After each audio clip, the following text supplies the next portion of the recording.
Esther held her breath as the priest stroked the lamb and whispered into its ears. It was a moment in and out of time, between life and death, between creation and destruction, the fulfillment of God's sacred commandment.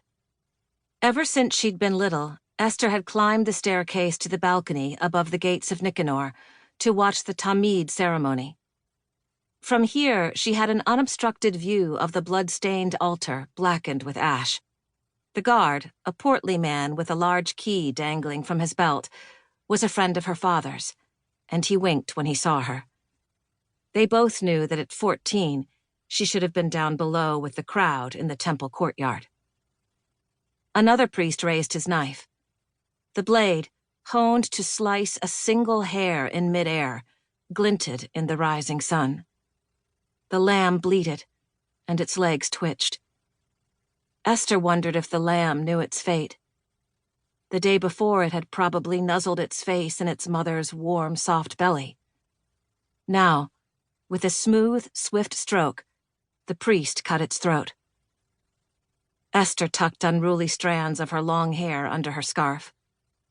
Sometimes she wished she could tuck her whole self underneath it. Almost overnight, she had gone from being invisible to attracting attention she didn't want. Her sister-in-law Miriam said it was because of her eyes. They were even darker than her hair, the color of carob pods left out too long in the sun, with a ring of gold around her pupils. But Miriam was wrong.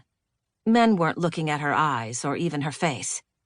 It was her body they were looking at, a body with curves that she hardly recognized.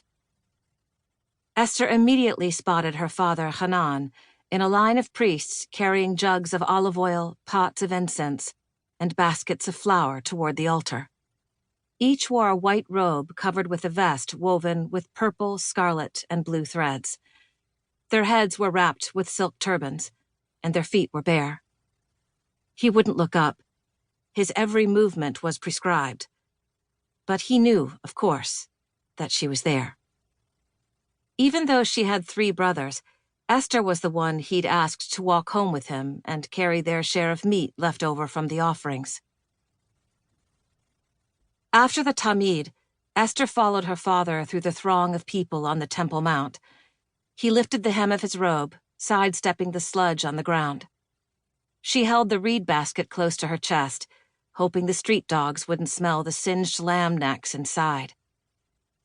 People moved aside and bowed their heads when her father passed.